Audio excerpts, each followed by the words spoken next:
Biaya produksi adalah semua pengeluaran yang dilakukan oleh perusahaan untuk memperoleh faktor-faktor produksi dan bahan-bahan mentah yang akan digunakan untuk menciptakan barang-barang yang diproduksi di perusahaan tersebut. Selanjutnya, konsep teori biaya long run, jangka panjang, adalah situasi dalam perekonomian di mana semua faktor produksi dan biaya bersifat variabel. Jangka panjang memungkinkan perusahaan untuk beroperasi dan menyesuaikan semua biaya. Terdapat juga sejumlah variabel produsen di pasar, yang berarti perusahaan dapat masuk dan keluar pasar pada saat untung dan rugi. Selanjutnya yaitu konsep teori biaya short run atau jangka pendek merupakan situasi ekonomi di mana perusahaan ingin mencapai suatu tujuan atau target dalam waktu yang singkat ketika permintaan terhadap suatu produk atau jasa meningkat. Jangka pendek juga melibatkan setidaknya satu faktor produksi yang tetap, sedangkan semua faktor produksi lainnya bersifat variabel dan biayanya tetap sehingga tidak terjadi keseimbangan antara faktor-faktor produksi. Dalam biaya produksi jangka panjang, perusahaan memiliki fleksibilitas untuk menyesuaikan kapasitas produksinya dengan permintaan pasar. Hal ini dilakukan dengan cara menambah atau mengurangi jumlah faktor produksi seperti tenaga kerja, mesin, peralatan, dan juga pabrik. Biaya produksi jangka panjang memiliki beberapa penerapan penting dalam perusahaan, yaitu yang pertama, perencanaan kapasitas produksi dengan menentukan skala operasi optimal.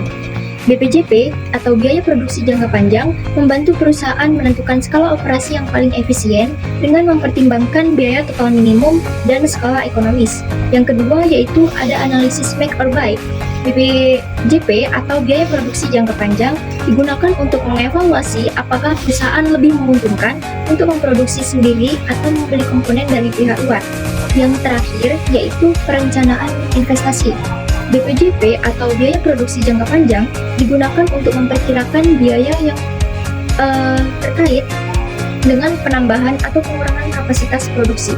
Salah satu contoh perusahaan yang bergerak dalam bidang biaya produksi jangka panjang adalah perusahaan energi dan infrastruktur, seperti PT Pembangkitan Jawa Bali atau PJB.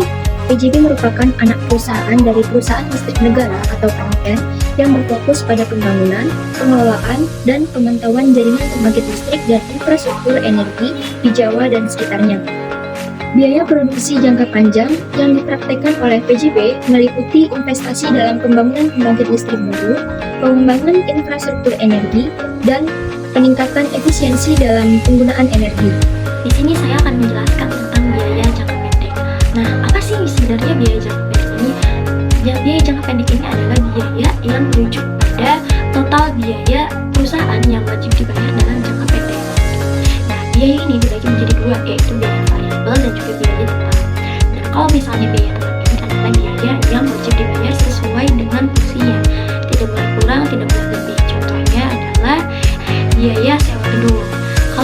Kalau misalnya biaya variabel ini adalah biaya yang diubah-ubah gitu sesuai dengan tingkat produksinya. Kalau misalnya memproduksinya 50 biji, kemudian biaya bahan bakunya 100 ribu, nah itu berarti harus dibayarnya 100 ribu gitu.